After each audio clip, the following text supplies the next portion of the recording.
Olá, povo de Deus!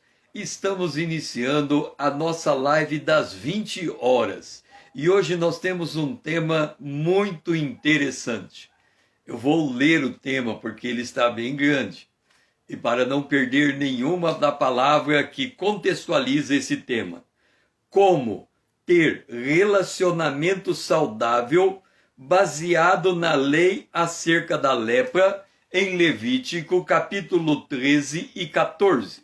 De novo, como ter relacionamento saudável baseado na lei da lepra, na lei acerca da lepra em Levítico capítulo 13 e 14. Alguém disse para mim hoje, na mesma frase, colocar a palavra saudável e a palavra lepra, tem um mistério nessa coisa, fica difícil entender como é que nós vamos conseguir associar a lepra a um relacionamento saudável. Para nos posicionar e começando esta live, vamos ler o Salmo 56, o versículo de número 5. Diz assim: todo o dia torcem as minhas palavras, os seus pensamentos são todos contra mim para o mal. Vamos entender esta palavra. Aqui tem um indivíduo,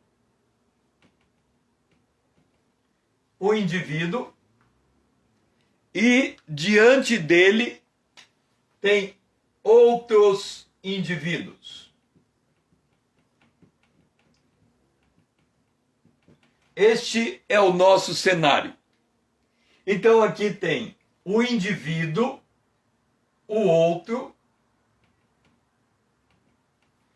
e aqui tem, do lado de cá, tem eu. Desculpe, eu tenho que escrever do contrário, senão não dá certo. Então aqui tem o outro,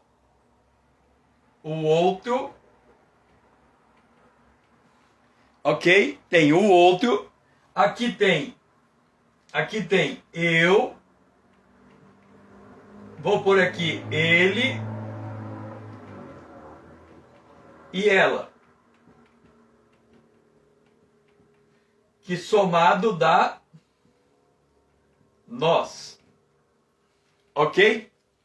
Então tem o outro e nós, eu, ele e ela, e nós. O que ele está dizendo? O que o outro está dizendo? O outro está dizendo isso aqui. Esse outro está dizendo isso aqui, ó. Torcem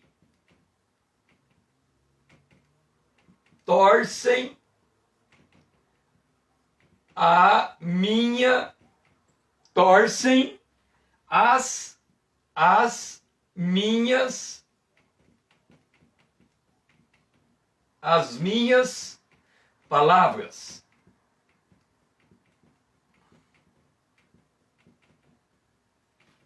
Então, observa bem.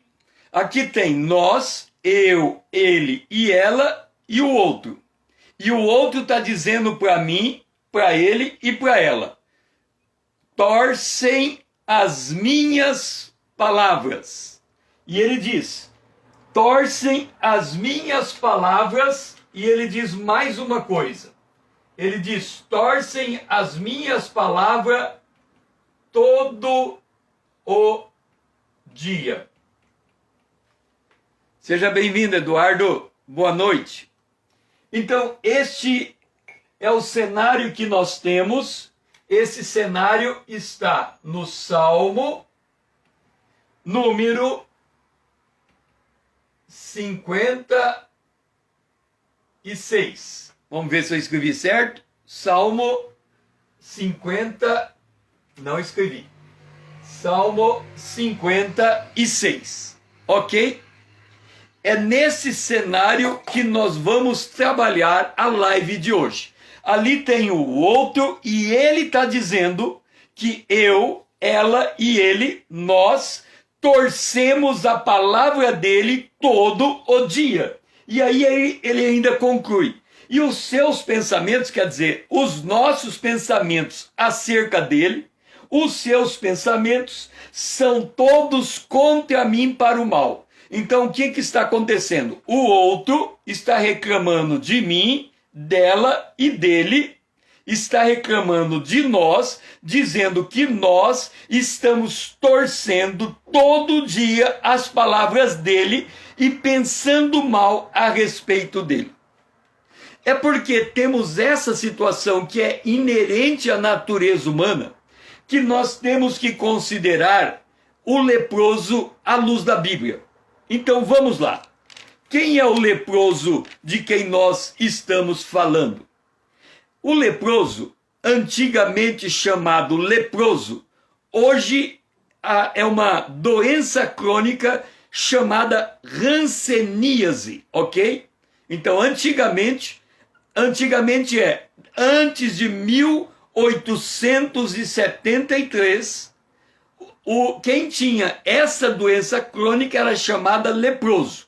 Hoje é chamado hanseníase. O que é uma hanseníase? É uma doença infecciosa causada por uma bactéria.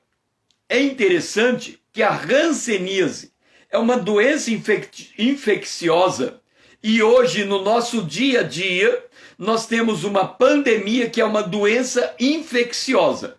E olha o que acontece com a pandemia, que é uma doença infecciosa. Todo mundo está dentro das suas casas para não contaminar um ao outro. Então nós estamos vivendo mais ou menos em um cenário equivalente a um cenário onde há leprosos, porque há essa situação. Olha só, vamos voltar aqui. É uma doença infecciosa causada por uma bactéria, no caso da lepra. Hoje nós temos um vírus infeccioso, ok. Como que chama essa bactéria da hanseníase, que é lepra? Mycobacterium leprae. Bem que o Eduardo podia vir para o lado de cá, né, Eduardo? Porque você ia conseguir falar esses nomes com toda tranquilidade. Eu vou apanhar aqui, né? Mycobacterium leprae. É o nome da bactéria da hanseníase. Mas ela também é chamada de bacilo de Hansen. Hansen vem de Harmauer Hansen, que é o cientista que identificou esse bacilo. Então, essa doença que foi identificada cientificamente em 1873, desde 4.000 anos atrás, existe registro dela, chamando ela de lepra, ok? O que faz essa doença? Ela afeta principalmente a pele, os olhos, o nariz e os nervos periféricos. Aí vem uma coisa interessante. Ela se propaga por gotículas respiradas no ar, tosse ou espirro. E é interessante que esse vírus que está rodando por aí também tem essa mesma característica. Não é uma bactéria, é um vírus. E a gente usa máscara para que a tosse e o espirro não venha contaminar o outro, ou o outro venha nos contaminar, não é? Então há uma proteção contra o vírus, ok? Seja bem-vinda, Dora. Então, sintomas da hanseníase, que antigamente era chamada lepra. Mancha clara ou vermelha na pele, com diminuição de sensibilidade, dormência, fraqueza na mão e nos pés. Essa doença, César, você pergunta para mim, César, tem cura a hanseníase? Sim, tem cura.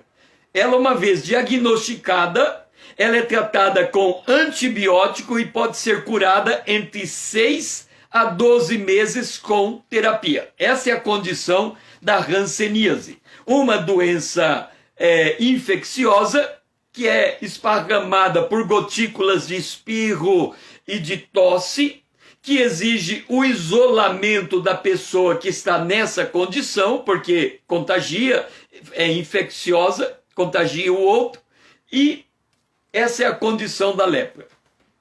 Vamos agora olhar a lepra à luz da Bíblia. Nós temos um caso muito curioso que aconteceu com Moisés.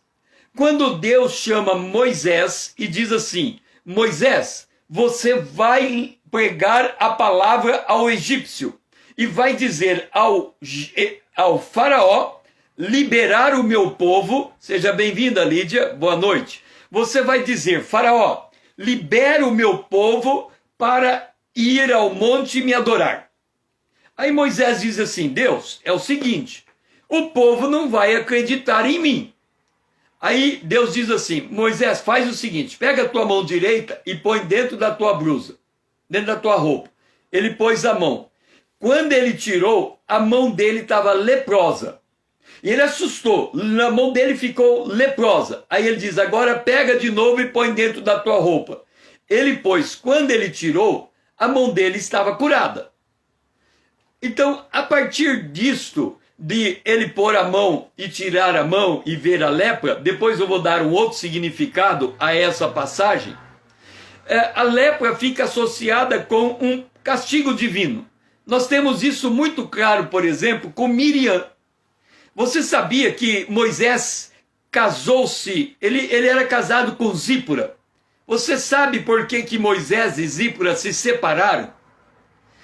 Moisés estava indo em direção ao Egito para encontrar com Arã e tirar o povo de Israel para o deserto. No meio do caminho aparece um anjo querendo matar Moisés. Moisés se levanta e percebe o erro que estava cometendo. Ele não tinha se circuncidado, ele não tinha circuncidado os seus filhos. Então ele circuncida os seus filhos. Alguém sabe o que é circuncisão? Sabe? Aquele negócio de cortar. Imagina a dor. Pois bem, quando Zípora tomou conhecimento do que Moisés fez, ela diz: esposo sanguinário é você. Como que você pega os meus filhinhos e corta a ponta lá, aquela pontinha? Como é que você faz isso com eles? E Zípora se separou de Moisés. Não sei se ela morreu ou não morreu. O fato é que lá adiante, Moisés se casa com uma cuxita. Quando ele se casa com essa cuxita, tinha 3 problemas com o casamento. O primeiro, ela era da Etiópia. Portanto, ela era de uma raça diferente da dele. Ela tinha uma outra cor de pele. O fato é que aquilo deve ter causado estranheza nos irmãos de Moisés, Arão e Miriam. Ela era uma cuxita. Segundo, além dela ser uma cuxita, ela era da descendência de Cã, que vem de Cão. Cão foi aquela parte que Noé amaldiçoou. Noé abençoou os seus 2 filhos e amaldiçoou Cão. Cão teve filhos, dentre eles um cuxi. E Moisés vai casar com uma cuxita. Mas a razão principal de Arão e Miriam serem contra o casamento de Moisés era que Moisés estava casando com uma estrangeira. Seria o equivalente de Jesus Cristo. Jesus Cristo vai casar com quem? De novo, Moisés, que era pela lei, Moisés trouxe a lei, Moisés casou com uma cuxita. Jesus trouxe a graça e a verdade, e Jesus vai se casar também. Com quem é que Jesus vai se casar? Ele vai se casar com a igreja. A igreja é a noiva de Cristo. Mas um detalhe, Jesus é judeu. Judeu vai casar com a igreja que é formada por judeu e gentil. Portanto, ele vai casar com um estrangeiro, vamos assim dizer, já que ele é judeu e vai casar com a igreja. E Moisés casar com a cuxita. E aí Miriam foi contra. Resultado, Miriam ficou leprosa. E Deus separou o acampamento, não pôde partir, e ali ficaram por 7 dias até que ela foi de novo curada. Então, lepra com castigo divino. Miriam ficou leprosa. Temos uma outra situação da lepra, seja bem-vinda, Rita, da lepra ser associada com um castigo divino. É o caso de Geazi. Lembra que Naamã tinha lepra? Naamã era comandante do exército do rei da Síria. E aí Naamã vem buscar cura com Eliseu. Eliseu manda Naamã tomar banho no Rio Jordão 7 vezes. Naamã toma banho 7 vezes e sai curado da lepra. Naamã quis abençoar Eliseu, dando dinheiro e bens financeiros para ele e riquezas para ele. Eliseu recusou. Geazi, ele sai escondido de Eliseu, vai até Naamã e ele diz a Naamã: Eliseu mandou eu vir aqui para pegar a riqueza que você quis dar a ele. Naamã pensou que fosse verdade, deu para Geazi. Quando Geazi volta a se encontrar com Eliseu, Eliseu disse: você foi até lá, pegou a riqueza de Naamã, então a lepra de Naamã vai cair sobre você e a sua descendência, e nunca deixará de haver um leproso em sua descendência. Mais uma vez, a lepra como sinal de um castigo divino. Nós temos também um outro caso, que é o caso do rei Uzias. Você sabe que em Israel só o sumo sacerdote e a tribo sacerdotal poderia fazer sacrifício no templo. Veio o rei Uzias e ele faz uma oferta, um sacrifício no templo. Aí o profeta diz: porque você fez isso, você vai ficar leproso. E instantaneamente o corpo inteiro de Geazi, o corpo inteiro do rei Uzias se tornou em lepra. Mais uma vez, a lepra associada ao castigo divino. Ok? Então, a lepra tem esse contexto na Bíblia. Ela tem uma associação com o castigo divino. Depois eu vou explicar melhor por que ela tem esta associação. Mas vamos voltar a um outro lado da situação do leproso. Nós encontramos em Mateus capítulo 8 uma situação extremamente curiosa. Em Mateus capítulo 8, aproxima de Jesus um leproso. E olha como acontece. Ora, descendo Jesus do monte, grandes multidões o seguiam. E eis que o leproso, tendo se aproximado, olha a atitude do leproso, adorou a Jesus, dizendo: Senhor, se quiseres, pode purificar-me. Entenda, na linguagem do leproso, ser purificado da lepra é ficar são, é ter a sua pele como a pele de um bebê. Então ele pede: me purifique da lepra. E aí o Senhor diz assim a ele. O Senhor diz assim: estendendo a mão, tocou-lhe, dizendo: eu quero, fica limpo. E imediatamente ele ficou limpo da lepra. Olha, Jesus disse: eu quero que você fique limpo da lepra. E ele ficou imediatamente limpo da lepra. Guarde isso, Jesus limpa um homem da lepra. Uma outra situação de leproso, nós vamos encontrar em Lucas capítulo 17. E aqui tem uma característica, apresenta uma característica do leproso em Israel. Olha só que coisa curiosa. Lucas 17. A partir do verso 11. De caminho para Jerusalém, passava Jesus pelo meio de Samaria e da Galileia. Ao entrar numa aldeia, saíram-lhe ao encontro 10 leprosos. Agora observe o que vai acontecer. Que ficaram de longe. Lembra que naquela outra cena, Jesus está acompanhado por uma multidão e o leproso se apresenta para Jesus e já pede para ser curado. O que é estranho nessa cena? É um leproso aparecer no meio da multidão sem mencionar a sua lepra. Porque quando esses 10 leprosos chegam para Jesus, eles dizem: mestre, compadece-te de nós. Compadece-te de nós. No Antigo Testamento, em Levítico 13 e 14, Quando uma pessoa era declarada leprosa, lembra que no começo nós falamos que a lepra é uma doença infecciosa e é contagiosa. Ela pode contaminar o outro pela tosse, pelo espirro, e daí a importância do isolamento do leproso. Pois bem, quando o leproso era isolado, para que ele não contaminasse o outro, ele tinha que declarar: imundo, imundo, imundo. Veja como o mundo dá volta, né?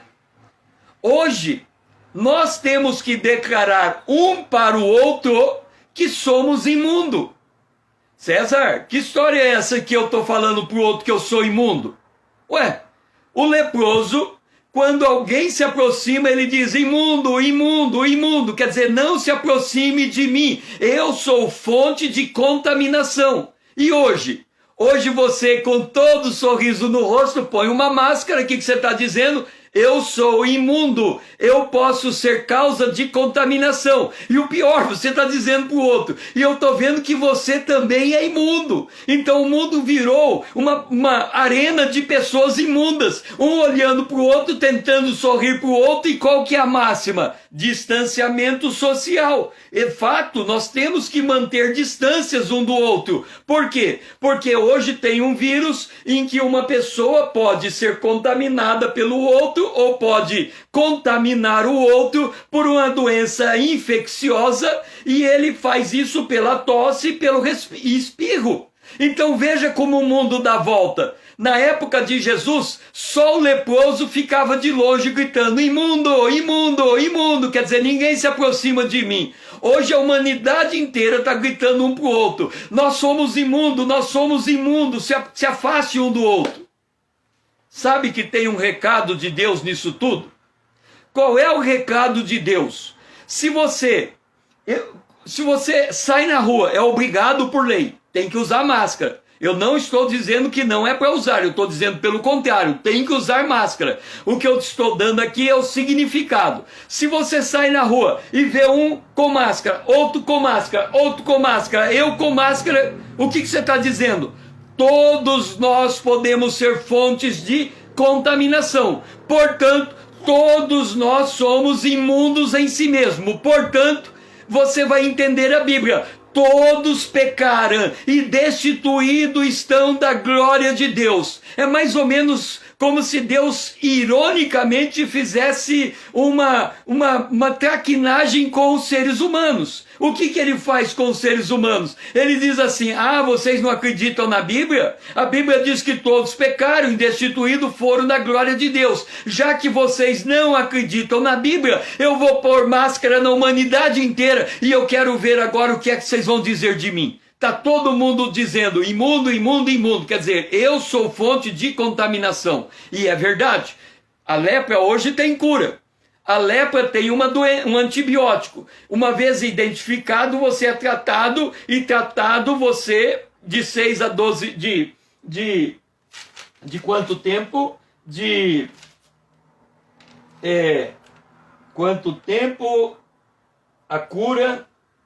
De 6 a 12 meses, você pode ser curado da lepra. Hoje também, essa coisa que está solta por aí, também estão procurando a cura. A vacina está chegando para ver se consegue imunizar a maior parte das pessoas, para que a vida possa voltar a um grau de normalidade. Mas enquanto não houver essa cura, cada um é fonte de contaminação um para o outro. Ok? Bom, aqui...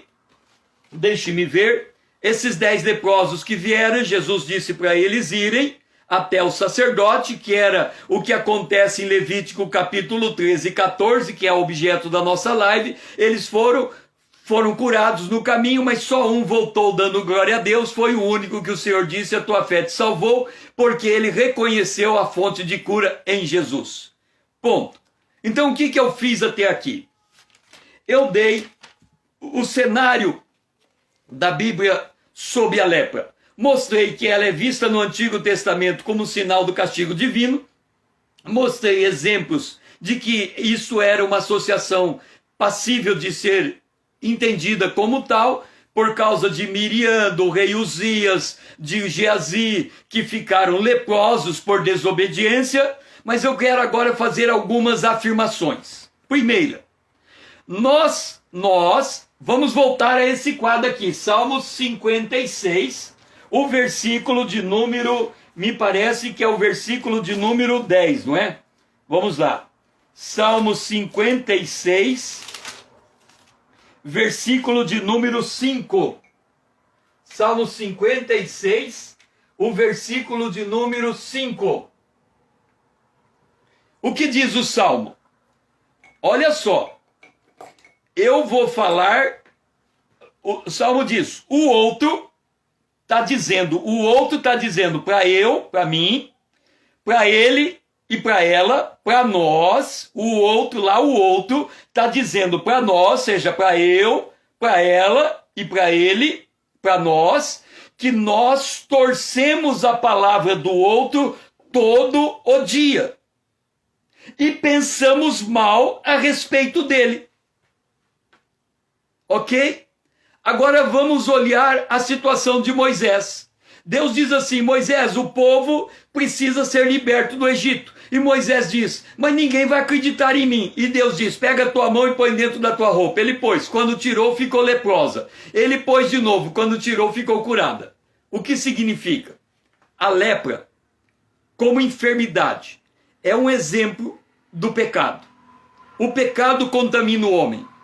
Por isso que a lepra e o pecado têm uma certa similaridade na maneira de Deus tratar. A lepra é fisicamente o que o pecado é espiritualmente.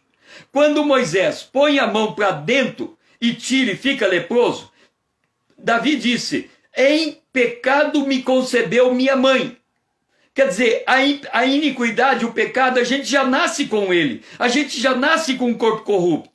Quando ele põe a mão e tira de novo e a mão fica curada, é porque Jesus é o Cordeiro de Deus que tira o pecado. Então quando Jesus entra na nossa vida, ele tira o nosso pecado. Então a lepra, ela tem uma semelhança a um pecado.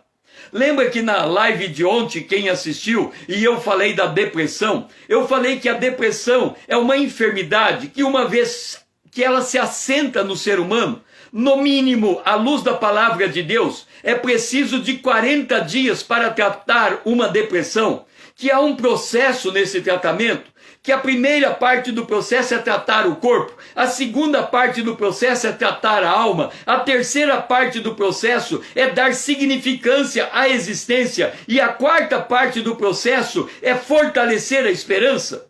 Que esse é o tratamento de Deus dado a Elias. Primeiro tratou o corpo, depois tratou a alma, depois tratou a existência dele e depois tratou o ministério dele, dando a ele um norte, uma esperança. Assim também a lepra. A lepra tem um tratamento que exige um processo. Por exemplo, num caso Jesus tratou instantaneamente, mas no outro ele disse para ir até o sacerdote e no caminho ele foi tratado. Então é como processo que nós vamos entender o tratamento da lepra olhando Levítico capítulo 13 e capítulo 14 e olhando para isso aqui, ó. Eu e você. Quando tratamos com uma outra pessoa, nós torcemos a palavra daquela outra pessoa e fazemos isso com muita frequência. Isso é a lepra, como quando Moisés colocou a mão para dentro. Por quê? Porque Jesus disse, do coração do homem procede o mal. Procede o adultério, a lascívia, a idolatria, procede do coração do homem. Então nós temos uma tendência natural de pensar mal do outro. Por isso que esse aqui está reclamando e esse é o outro. Ele está dizendo, todo dia vocês é nós, estão torcendo as minhas palavras. E todo dia vocês é nós, pensam mal a meu respeito. Então vou fazer as seguintes afirmações. Primeiro, temos a tendência de ver o argueiro no olho do outro, mas não vemos a trave no nosso olho. De novo, nós temos a tendência de ver o argoeiro no olho do outro, mas não vemos a trave no nosso olho. Ponto. Esse é o nós, do lado de cá. Eu, ela e ele. Eu e você. Em relação ao outro, nós temos a tendência de olhar no outro o argoeiro, mas não a trave no nosso olho. Segunda afirmação. Nós temos a tendência de agir baseado no complexo do Éden. Qual é o complexo do Éden? Deus chega lá e diz: Adão, o que você fez? É culpa da mulher. Mulher, o que você fez? É culpa da serpente. Nós não assumimos a nossa culpa. Eu, ela e ele. Eu e você. Em relação ao outro, nós temos a tendência de agir de acordo com o complexo do Éden. Terceiro, nós temos a tendência de julgar rapidamente e precipitadamente o outro sem conhecimento de causa. Eu, você, em relação ao outro, nós temos a tendência de julgar o outro apressadamente, rapidamente, atabalhadamente, sem conhecimento de causa. Outra, nós temos a facilidade de tornar qualquer problema maior do que ele é, por esperar esclarecimento.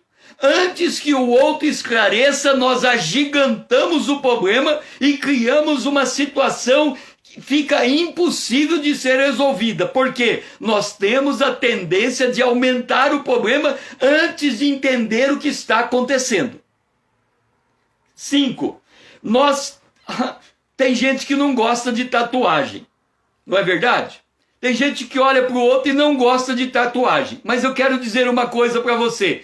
Nós temos a tendência de tatuar o outro todo dia, com a mesma tatuagem. De novo, isso é forte. Pega isso. Eu, você, eu, ela e ele, em relação ao outro. Eu e você temos a tendência de tatuar o outro todo dia com a mesma tatuagem.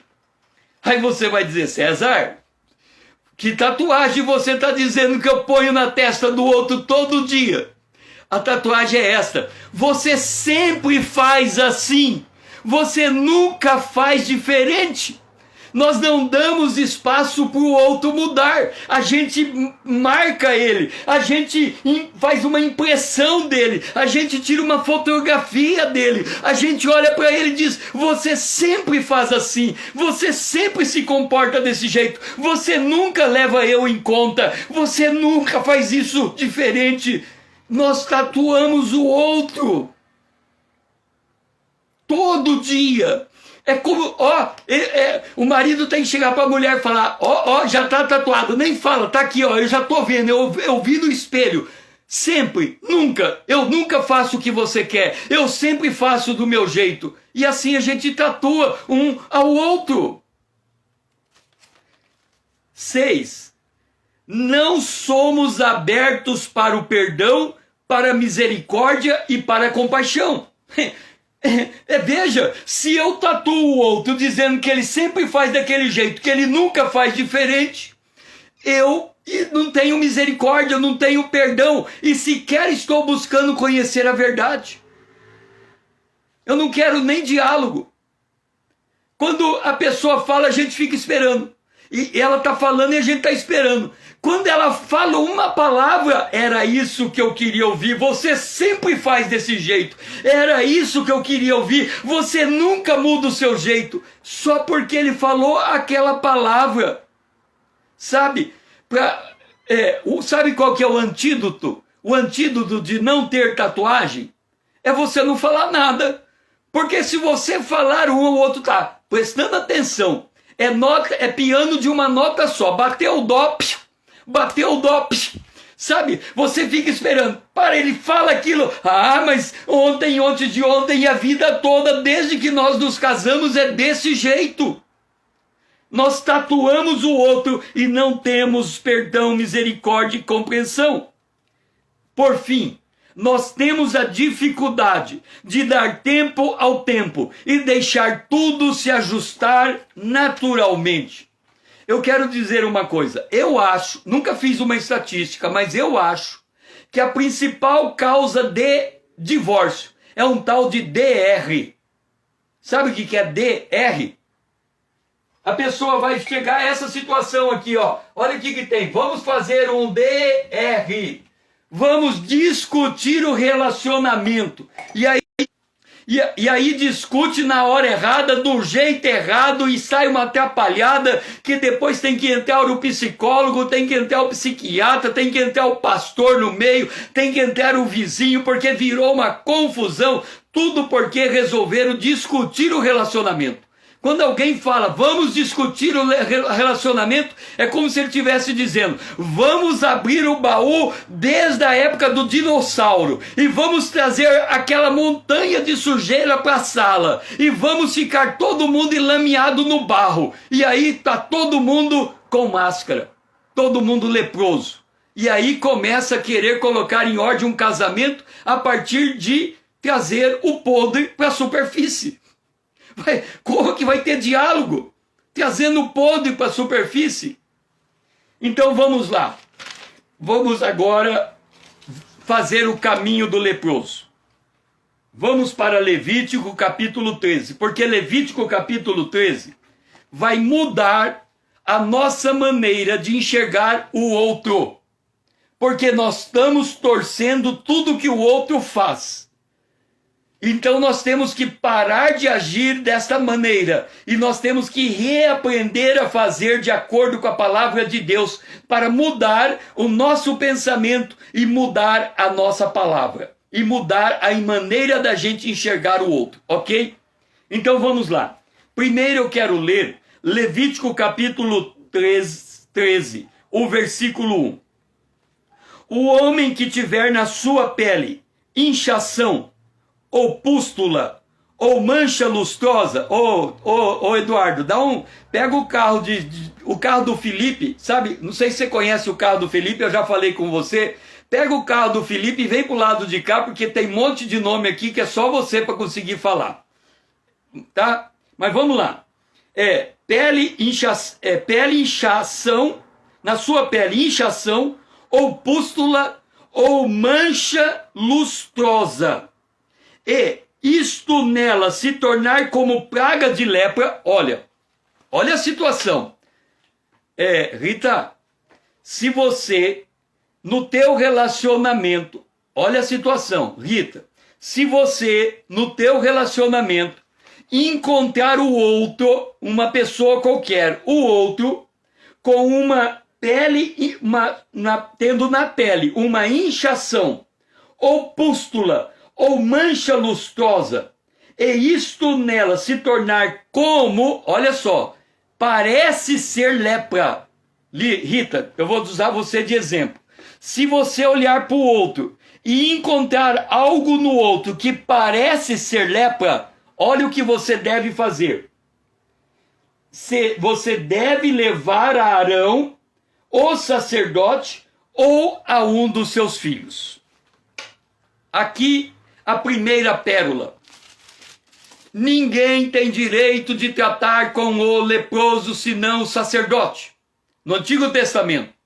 No Novo Testamento. No Novo Testamento não, nos dias de hoje. Ninguém tem direito de tratar com o leproso senão o médico. Eu não posso olhar para um leproso e receitar um medicamento para ele.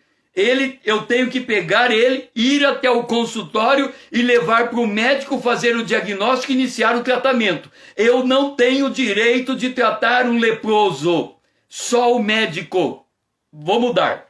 No mundo atual, eu não tenho direito de tratar da hanseníase, só o médico. Se eu encontrar alguém com alguma coisa parecida à hanseníase, eu tenho que levar para o médico. Vamos voltar para a Bíblia, o Antigo Testamento e no Novo. Eu não tenho direito de tratar o leproso. Se eu encontrar um homem com uma mancha, eu tenho que levar ao sacerdote. Agora, por favor, sentem cada um na sua cadeira. Se você estivesse de pé, por favor, senta na cadeira. Se você estiver de pé, senta na cadeira. Se você tiver cinto de segurança, daquele igualzinho que tem um carro, afivele o cinto de segurança para você não cair da cadeira, ok? Fica sentado, firma bem o teu corpo com o que eu vou falar, para você não cair de costa com o que eu vou falar. Mas eu vou repetir. No mundo de hoje, se alguém tem hanseníase, eu não tenho direito de tratar com ele. Eu tenho que levar para o médico. Na Bíblia, se alguém tem lepra, eu não tenho direito de tratar com o leproso. Eu tenho que levar para o sacerdote. Agora, segura essa aí. Eu vou colocar no nosso linguajar. Vocês, porém, ou nós, somos raça eleita. Nós somos sacerdócio real. Nós somos nação santa. Nós somos povo de propriedade exclusiva de Deus. 1 Pedro 2:9. Nós somos sacerdócio real. Significa que se o outro estiver falando comigo, eu não posso torcer a palavra dele. Eu tenho que levar para o sacerdote. Mas eu sou sacerdote. Então eu não posso tratar do jeito que eu estou ouvindo.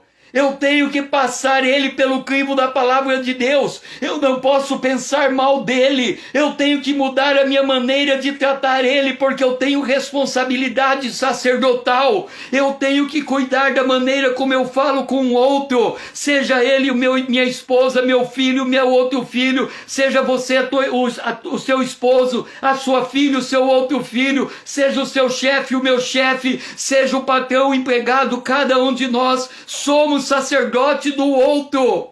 Se nós olharmos para o outro e ele soltar uma palavra e essa palavra parece ser lepra, nós não temos direito de tratar ela como lepra. Nós temos que tratar ela como representantes de Jesus que somos, como sacerdotes. Agora a coisa apertou. Você aguentou o tranco aí? Porque o que eu estou falando de Levítico 13:14, como tratar um leproso, é o que eu estou dizendo como eu e você temos que tratar o outro. Vamos lá. Vamos ver como é que se trata com o leproso, para nós entendermos como é que nós temos que tratar quem está do nosso lado. Vamos lá. No verso 2 é dito, e isso é um princípio, o outro... Se você olhar para o outro e ver um defeito no outro, você tem que levar para o sacerdote. Esse é o princípio. Lembra que eu falei de Moisés? Lembra que eu falei que todos pecamos? Lembra que eu falei do nosso coração sai a prostituição? Olha só. Se você pegar o outro em flagrante adultério, você não tem direito de acusar ele de adúltero. Se você pegar o outro roubando diante dos teus olhos, você não tem direito de falar que ele é ladrão. Se você pegar o outro corrompendo-se com o dinheiro público, você não tem direito de chamar ele de corrupto. Se você encontrar o outro que parece louco, Jesus disse, você não tem direito de chamar o outro de louco. Você vai falar, César, você está dizendo para mim que eu tenho que pactuar com o pecado? Eu não disse isso. Vamos pegar um adúltero. Você encontra um homem adulterando com outra mulher. Você tira foto. Você tem testemunha. E você sai na cidade dizendo para todo mundo que você viu aquele homem adulterando com outra mulher. Não, você não tem foto, desculpe. Você viu ele adulterando. Você olhou pela janela e viu ele adulterando com outra mulher.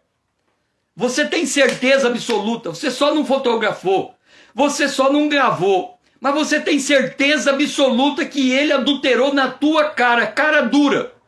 Aí você sai contando para toda a cidade, fulano adulterou com ciclana.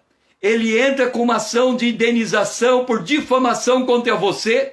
você não tem foto, você não tem prova, você não consegue provar, ele na cara duramente, ela na cara duramente, você vai pagar pela atitude dele, porque ele mentiu.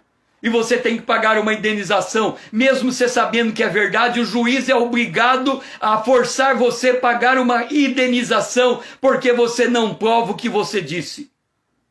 Então, se eu falar que um servidor público é corrupto, eu tenho que provar. Se eu não provar, eu estou difamando. Se eu falar que uma pessoa é ladrão, eu tenho que provar por A mais B. E como é que se faz prova? Na justiça. Eu tenho que levar o hanseníase para o médico e ele trata. Eu tenho que levar o ladrão para a justiça e a justiça trata. Eu não posso fazer justiça com a minha mão. Então eu tenho que tomar cuidado. É princípio. Tem que ser levado ao sacerdote. Agora vamos lá. Eu já consegui provar para você que mesmo sendo verdade, a gente tem que ter cuidado com o que fala, porque o outro pode mentir e a gente é obrigado a indenizar. Então, vamos ter calma. Agora vamos aprender. Nós somos sacerdote e aqui está como o sacerdote trata o leproso. Vamos lá. No capítulo 2, o leproso é identificado como possível leproso e levado para o sacerdote. No verso 3, o sacerdote examinará. Olha só, o sacerdote com conhecimento de causa. É como o médico na hanseníase, o leproso pelo sacerdote. O sacerdote com a experiência dele vai examinar. Se ele entender que aquele sujeito é leproso, ele vai declarar: lepra, é imundo, separa da sociedade. Agora, isso que eu quero chamar a sua atenção. Se o sacerdote entender que não é lepra, ele tem que separar o indivíduo por 7 dias. Olha só.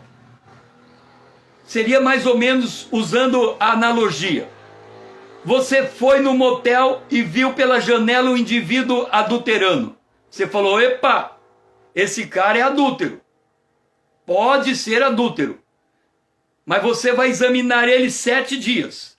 Na terça-feira, no domingo ele adulterou. Na segunda ele adulterou. Eu acho que esse cara é adúltero. Na terça ele adulterou. Na quarta ele adulterou. Na quinta ele adulterou. Na sexta ele adulterou. Na sétima ele adulterou. Quando ele adulterar 7 vezes ou durante 7 dias você fala: eu acho que esse cara é adúltero. Porque todo dia eu estou vendo ele fazer a mesma coisa. Então eu acho que ele é adúltero. Olha só. Separa 7 dias. Depois, no verso 5, o sacerdote volta a examinar, porque ele não tem certeza da lepra. Depois de ter examinado tudo que ele examinou, ele parou 7 dias e examina de novo. Verso 4. Aí, olha só o verso 4. Diz assim: o sacerdote, o verso 4, isolado. O verso 5. Ao 7º dia, o examinará na sua opinião. E se ele achar que na sua opinião não tem certeza que é lepra, encerra mais 7 dias. Nós estamos falando de examinar uma coisa por 14 dias, antes de emitir um juízo. Examinar uma coisa por 14 dias, antes de emitir um juízo. E depois no verso 7, ele vai examinar de novo. O verso 8, ele vai examinar. Se for lepra, é imundo. Se não for, ele manda de volta. Se for lepra, é imundo. Aí o sacerdote tem direito de pegar o leproso e levar para fora do arraial. Ele vai queimar a roupa do leproso. Quando o leproso é separado por 7 dias, ele não pode voltar a trabalhar. Depois que ele fez todo esse movimento, que o leproso está lá fora, e alguém disser para o sacerdote: a lepra parou de aumentar naquele leproso, ele vai fazer o caminho inverso. Ele vai examinar o cara 7 dias. Se a lepra não aumentou, ele examina mais 7. Se a lepra não aumentou, ele leva para a casa do cara de volta, examina mais 7. Faz um sacrifício. E se o cara realmente não está mais leproso, ele devolve o cara no trabalho. Olha como isso é comum. Uma pessoa hoje que tem esse vírus que está por aí afora, se há uma suspeita, ele tem que ficar 14 dias separado. Quer dizer que não há certeza. Ele precisa ficar aqueles 14 dias, chamada quarentena, para a gente ter certeza se aquilo está ou não está ali. Agora, eu vou falar uma coisa que eu creio que você nunca ouviu isso que eu vou falar, mas está na Bíblia. O problema é que as pessoas não pegaram o detalhe da coisa. E porque elas não pegam o detalhe da coisa, elas não entendem o comportamento humano. E por isso que ela faz o mau juízo da outra pessoa. Deixa eu começar do começo. Deus disse: não coma do fruto proibido. O que é que aconteceu? A mulher comeu, deu ao seu marido e ele comeu também. De novo, a mulher comeu, deu para o marido e ele comeu também. O perigo está nesse também. Quando lemos o Novo Testamento, aparece João Batista e ele diz: eis que o machado está à raiz de toda árvore. Agora vamos lá. Lembra de você tatuar no teu marido ou na tua esposa, no teu cônjuge, a palavra sempre? Você sempre faz assim? Você nunca muda de atitude? A Bíblia diz, João Batista disse, o machado está na raiz da árvore. Qual é a diferença de você cortar uma árvore na raiz e cortar o galho da árvore? Todas as vezes que você corta o galho da árvore, ele nasce de novo. Todas as vezes que você corta a árvore na raiz, ela morre. Então vou dizer uma coisa para você. Você tem um filho. E você diz assim: filho, me obedece. E o filho não lhe obedece. Você diz assim: filho, se você não me obedecer, eu vou pôr você de castigo. E o teu filho não lhe obedece. Você diz assim: filho, se você não me obedecer, eu vou te dar um castigo maior. E o seu filho não obedece. O seu filho não tem medo de você. Você faz o que você quiser e o seu filho não muda de atitude. Lembra? Ou você corta o galho ou você corta a raiz. Se você está cortando ele, seja obediente, seja obediente, seja obediente, seja obediente, seja obediente, seja obediente. Você está dizendo para ele: você sempre faz assim, você sempre faz assim, você sempre faz assim. Sabe o que de fato você está fazendo? Cortando o galho. Corta galho, nasce de novo. Corta galho, nasce de novo. Corta galho, nasce de novo. Por isso que o seu filho não se conserta. Porque você está tratando do problema errado. Eles torcem a minha palavra todo dia e pensam mal a meu respeito. Você está torcendo a palavra do seu filho e pensando mal a respeito dele, tratando da coisa errada, por isso ele não se conserta. Duas coisas podem estar acontecendo porque o seu filho não se conserta. A primeira, você não se dá o exemplo. E aí não vai consertar nunca, porque a laranja nunca cai longe do pé. Se você é igual ao seu filho, por que você quer que seu filho mude de comportamento e você não quer mudar? É a história do argoeiro e da trave. Você vê a trave no olho do teu filho, mas não tira o argoeiro do seu olho. Então não tem jeito. É a figura do pai que é alcoólatra e pede para o filho parar de beber. Não tem jeito. O exemplo dele contesta a palavra dele. Então se você quer que a tua palavra tenha força de comando sobre o seu filho, você tem que dar o exemplo à altura da sua palavra. Segunda razão para o seu filho não lhe obedecer. A primeira é que você não dá exemplo. A segunda razão, você de fato dá o exemplo. Você tem uma vida íntegra. Você nunca fez o que teu filho está fazendo. Você tem absoluta certeza disso. Mas o teu filho está fazendo, você está pedindo para ele não fazer, ele continua fazendo, você dá castigo nele, ele continua fazendo. É porque ele tem uma influência sobre ele maior do que a sua. De novo, se você está cortando o galho do seu filho e você tem uma vida íntegra, mas o seu filho continua fazendo, é porque ele tem uma influência maior do que a sua. Então você tem que lidar com a influência que está pesando sobre ele e não com ele. Eu chamo isso de pecado originário e de pecado influenciado. Se o seu filho se comporta como você e você quer que ele obedeça e ele não obedece porque ele se comporta como você, o pecado originário é em você, não é nele. Primeiro você tem que se consertar para depois consertar seu filho. Tire a trave do seu olho, aí você vai tirar do seu filho. Por outro lado, se você é íntegro e ainda assim seu filho não obedece, examina quem tem influência maior do que você sobre ele. Tenta neutralizar a influência. Então seu filho volta a obedecer você, porque você se mostrou superior à influência que está sobre o seu filho. Agora eu vou dar o exemplo da Bíblia. Nós lemos 2 vezes na Bíblia que Abraão mentiu que Sara era sua irmã.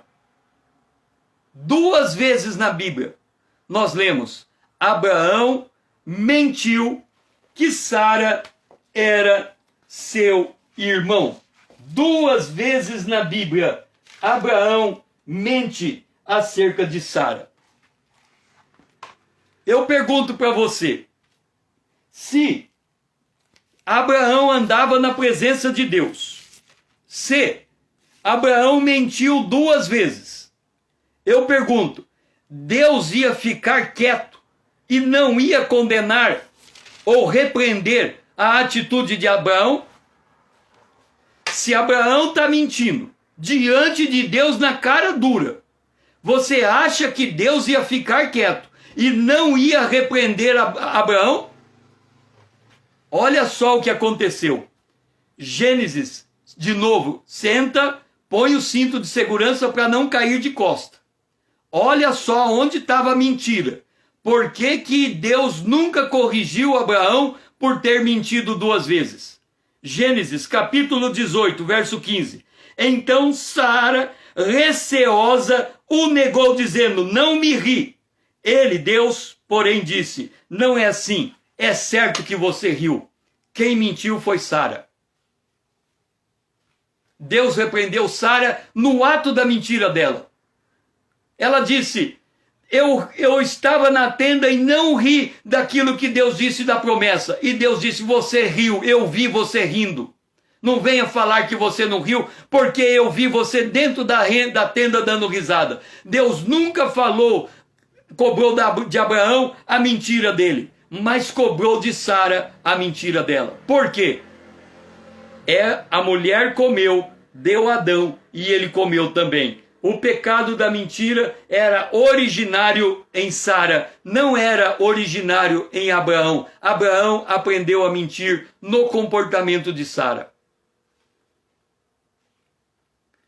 É por isto que quando o outro fala, a gente tem que parar para verificar se nós não estamos interpretando mal a fala do outro. Vamos supor uma coisa bem simples. Você marca com outro de sair junto 12:00 em ponto.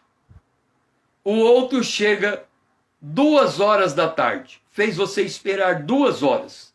Qual que é a tua tendência natural? Quando o outro aparece, você fala: viu? Estou aqui esperando há 2 horas e você não me dá satisfação? Você não parou para ouvir o outro. Segunda atitude. O outro chega, você conversa calmamente com ele, pergunta: nós vamos ainda àquele lugar? Não, não dá mais tempo. Ok, mudamos de plano. Aí no meio da conversa o outro diz para você: eu não pude ir porque furou meu pneu, não achei borracheiro e aí eu perdi a hora. Agora eu digo, se você tivesse esperado essa resposta, você ia brigar? Provavelmente não. Mas porque você começou a brigar antes de ouvir a resposta, agora você não recua para perdoar. Porque a tua soberba impede você se humilhar. E nós temos que aprender o que o apóstolo Paulo ensina aos Efésios, no capítulo de número 4, verso 1. 2 e 3, ele diz assim: ande digno da sua vocação divina, com toda humildade, com longanimidade, suportando-vos uns aos outros em amor, esforçando-se diligentemente por preservar a unidade do Espírito no amor.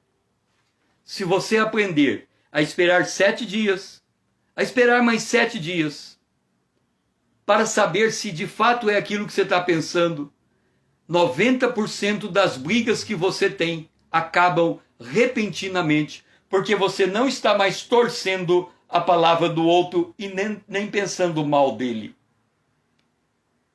Se porventura for verdade, mas ainda você manter o coração de amor, você vai suportar ele e vai dar mais 7 dias e mais 7 dias, e quando ele recuperar a sua atitude e voltar à sua integridade, você está pronto para receber ele em amor, porque você não tem o objetivo de quebrar unidade. Levítico, capítulo 13 e 14, nos ensina que nós temos que ser prudentes no juízo que fazemos do outro, para não quebrarmos a unidade do relacionamento, que é muito mais importante que um momento único, singular, que pode trazer uma má interpretação e causar uma grande confusão. Aprenda a não ser tão rápido em julgar o outro. O melhor é aprenda a não fazer juízo de valor do outro. Aprenda a não querer ficar cortando galho. Aprenda a tratar da raiz. Aprenda a esperar em Deus pela resposta do outro. Aprenda a desejar mais a unidade do relacionamento do que as acusações mútuas. Aprenda a não andar no complexo do Éden, querendo colocar culpa no outro em tudo. Aprenda a tirar a trave do seu olho antes de tirar o argueiro do olho do seu irmão. Aprenda a andar com Deus. Aprenda a ser digno da sua vocação, a ser sacerdote de Deus. E como sacerdote de Deus, você tem que ser humilde, você tem que ser longânimo e você tem que suportar o outro em amor. Se você fizer isso, a unidade é mantida. E na manutenção da unidade, 90% das brigas desaparecem. E os dois podem construir uma vida que realmente vale a pena viver. Tudo porque alguém no relacionamento deu mais 7 dias, deu mais 7 dias, não levou em conta a sua opinião. Se deu sua opinião, foi com muito tato e cuidado, porque ele é movido pelo amor e não por palavras impensadas. Que o Senhor seja louvado. Foi muito bom ter você aqui comigo nessa live. Venha para a minha comunidade, para essa comunidade. Venha para cá, venha ser meu seguidor. Vamos tornar isso, fazer com que essa comunidade aumente, cresça, para que os outros possam vir também e ouvir palavras como essa que você está recebendo. Pega o aviãozinho, manda essa palavra para os seus amigos. Muita gente está precisando dar uma parada, dar tempo ao tempo, deixar as coisas naturalmente caírem nos seus lugares, parar de emitir juízo sobre o outro, parar de torcer as palavras do outro e pensar mal do outro. Isso a gente faz todo dia, mas nós temos condição de assumir a nossa posição de sacerdote e mudar de atitude. Manda esse vídeo para quem você conhece, para que ele também possa ter esse esclarecimento da palavra de Deus. Que o Senhor seja louvado. Foi muito bom ter você aqui comigo. Que você seja ricamente abençoado. E amanhã, ainda não sei qual será a live de amanhã, mas por certo o Senhor vai nos dar o maná. Que o Senhor possa nos abençoar e nos guardar nesses dias maus. Amém.